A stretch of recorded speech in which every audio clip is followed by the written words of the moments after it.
been fairly forgiving towards Taylor Swift over the years, especially as I've gotten a bit older. I've begun to appreciate some of her earlier work a lot more than I did when I was a teenager. One of those bitter teenagers that hates all pop music. It's all shit, it's all crap, none of it is good. And yet, actually sitting through Taylor Swift's albums, you find a lot of great gems, particularly in Red. I think Red is a genuinely very, very good album, even if it has a few tracks that pad it out a bit too long and don't really add to the album all that well. I still think it's her best album, and even albums like Fearless is very good too. And 1989, you know what? 1989 had some really good bops. I'm just not here for all that drama type stuff that she gets caught up in. The entire rollout for Reputation was a mess, probably the worst decision she may have took in her entire career, because it didn't really get the respect from her core fan base generally. It was considered some of her weakest songs. It was all just feeding into that crap that she gets caught up in. Look, any of the drama type stuff, anything with the Kanye stuff, whatever, the Kim Kardashian stuff, anything else that she's been caught up in over the years, nah, I'm not here for this. I've said in previous videos that anything drama related is just a load of crap to me. Hate that tabloid stuff. I mentioned it even quite recently in the G-Eazy review, where I was talking about the G-Eazy Halsey situation.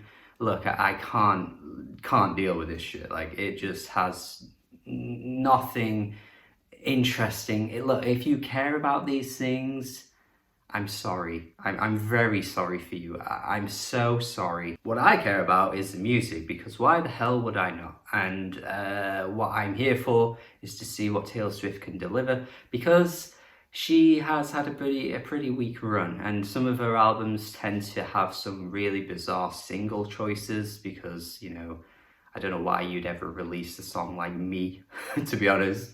I don't know why she had songs like Bad Blood. Like, there were loads of tracks across her career, especially on Reputation, that I just was really confused by. But when you dig deeper into like the best moments of her albums, she can deliver songs like Delicate. She can deliver songs like Lover. It's like crazy. She can do amazing songs. And with this randomly announced album that came out of nowhere, I was very interested because of the album cover, the production credits coming from Aaron Dessner. You've still got Jack Antonoff here. She's still working with Jack Antonoff, as she has done for quite a few years now. You've got like credits from Bon Iver, like so many random indie, like music nerd type musicians that will probably get the critics turning their heads. It really seemed like she was sitting down with this album, not really caring too much about singles, not really caring a great deal even about like commercial success, because a lot of pop stars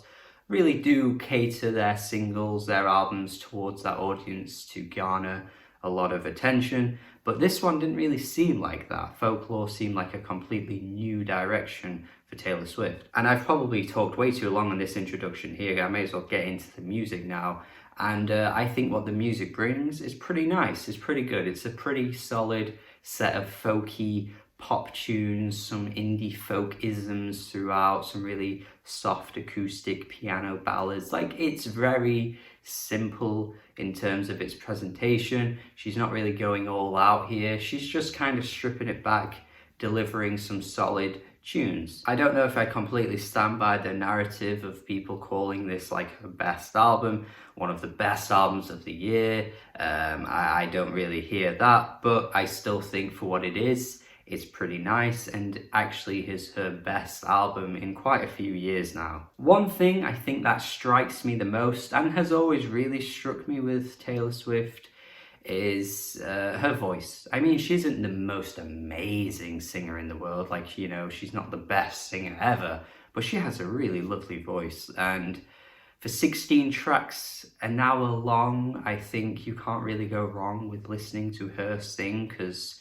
when you look at like pop stars right now, she's definitely up there as one of the best pop singers. A lot of people tend to point to, you know, artists like Adele, even Ariana Grande too. Obviously they are very good singers, but I think what Taylor Swift is better at is subtlety. She just kind of delivers her voice in a way that doesn't really scream out or belt out. It's just very soft, it's very thin, and it often really works to advantage. I mean, I always think of like the best songs on Red, and those songs are where her voice is quite smoky and soft. There's this raspiness to her voice, which I think is really quite underrated, and I think it really shines through on the opening track, for example. You've got this like Regina Spektor type instrumental. Totally could see this instrumental fitting on like the most recent Regina album, Remember Us to Life. You've got the nice little duet with Bon Iver as well, Exile. I think their voices work off each other quite nicely. It's weird to hear Bon Iver not go all out with his falsetto and even bits of auto-tune that's been flooding his music for quite a few years now. It's crazy that if he just takes that all the way, he can actually sing quite well. Not totally head over heels for like I think I've seen this film before and I didn't like the ending. It's a bit cheesy and a bit saccharine, that, to be honest. But I do like the ending of the track where they seem to be like completely opposite in what they're saying. How like Bon Iver saying how like he never saw the warning signs, and then Taylor responds with like, I always, you know, gave hints, clues to these warning signs, I always warned you with what was going on. Kind of shows that dichotomy in relationships where two people just have completely different mindsets. The communication is just not there at all, and I think that part of the song demonstrates that quite nicely. I do think at times this album has some hit or miss moments lyrically. I found that on Cardigan, where she's trying to make this comparison to a cardigan. She mentions that cardigan later on Betty. I guess I see the metaphor or whatever, but I don't think it really holds that much weight. I think you could probably word that a little bit better. Even if the track Cardigan is actually pretty nice musically, I just think lyrically it sounds a bit childlike. Like it almost feels like she's like a teenager again, writing teen pop songs with these kinds of lyrics. But then you've got the opposite end of the scale, where I'm just getting some of her best lyrical moments in her career with tracks like Mad Woman and Hoax. These are what I've always liked Taylor for, because again, I think she can be a really good writer when she's at her best.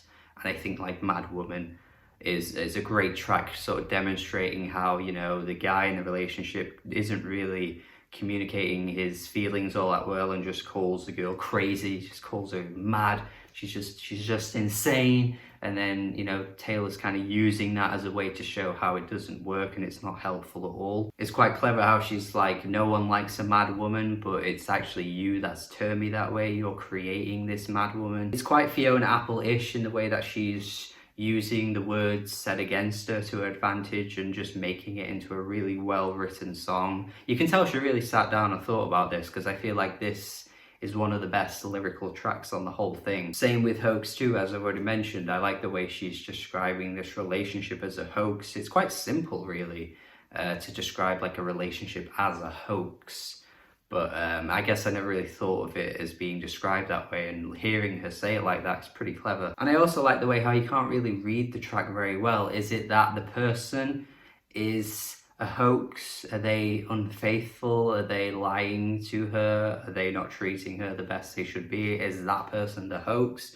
Or is it that the relationship itself is a hoax, in the sense that two people are looking at it completely differently, and, you know, it doesn't really work out in the way that you want it to, and the idea of the love, the everlasting love, or whatever you want to call it, was a hoax to begin with. It's pretty clever how you could look at it both ways. It's just a huge shame to me, though, that all these great praises that I'm throwing out there for this album can't be applied to every track, because there are just some tracks instrumentally that are really dull. Like, I am quite shocked at how you have these really wonderful instrumentals, like on Mad Woman, or even like on the last Great American Dynasty. Like, these tracks are really great musically, but then you have tracks like Epiphany, you have tracks like Betty, you have tracks like This Is Me Trying. You have My Tears Ricochet, which is probably the most plain sounding song on this whole album.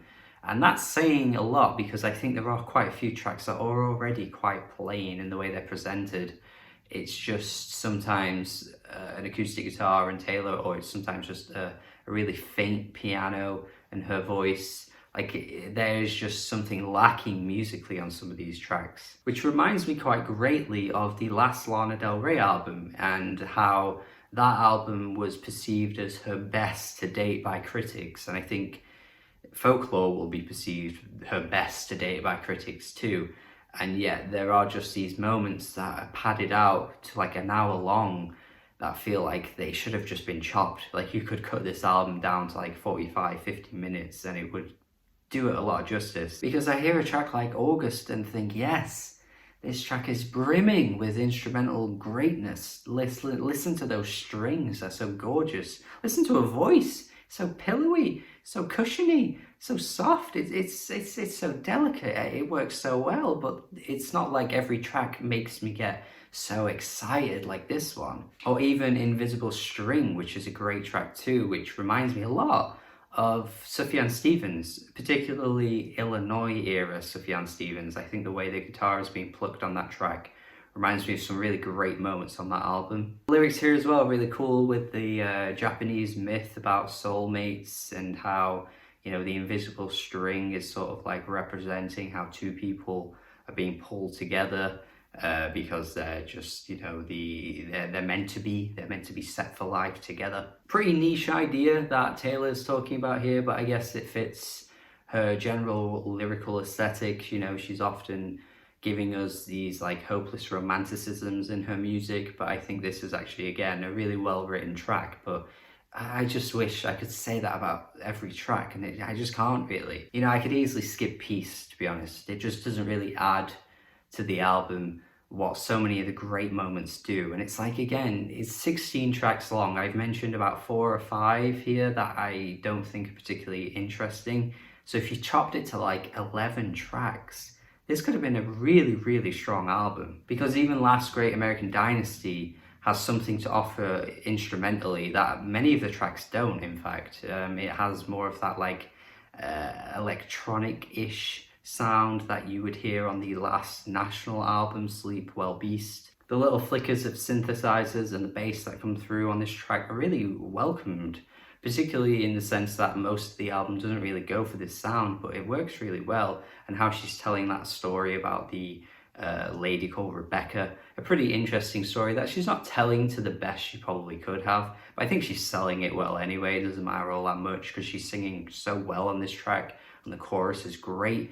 And it's like for every track like this that I'm like wholeheartedly praising, there's like a good 2 or 3 others that I could just quite easily skip. So it ends up being a sort of weird little mixed bag, and I guess my review here has been a bit of a weird mixed bag in the sense that I go from really high praises to then some really low ones. So it's a frustrating listen in the sense that, you know, you can sort of envision where this album could have gone because of the greatness that it holds, but like it kind of comes and goes, you know, the greatness stays and then it disappears quite quickly. But one thing I do want to say, regardless of how I feel overall on this album, I actually welcome Taylor doing this. I welcome the fact that, you know, she's took quite a ballsy move here by just stripping it back and not doing anything like what was on Lover. Like there isn't really anything here that's like Lover, really. And she could have quite easily just kept giving us those massive pop smashes for the rest of her career, but I'm pretty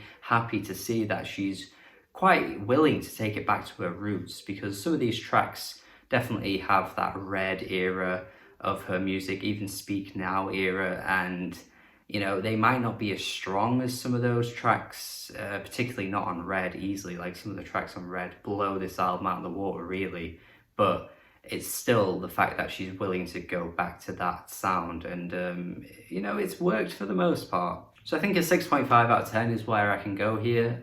Definitely wanted to go higher, but I think it really just has too many moments that don't interest me at all. Like I could easily skip so many of these tracks, especially like in the middle, and I'd be happy to just have it at like 10, 11, 12 tracks. But I think before I get my balls chopped off by Taylor Swiftie fans, I'll stop talking. I think what's important to recognize here is that anything above a 5 out of 10 from me is always positive. So a 6.5 out of 10 is actually mildly positive on my end. So, you know, I liked it overall, but I just wish it could have been greater than it ended up being. But thank you for watching my review. Hopefully you enjoyed it. Hopefully you got something out of it.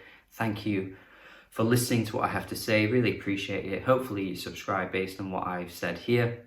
Tell me your thoughts on this album in the comments. That'd be great too. Thank you for watching my review. Subscribe. Goodbye. Have a good day. Goodbye.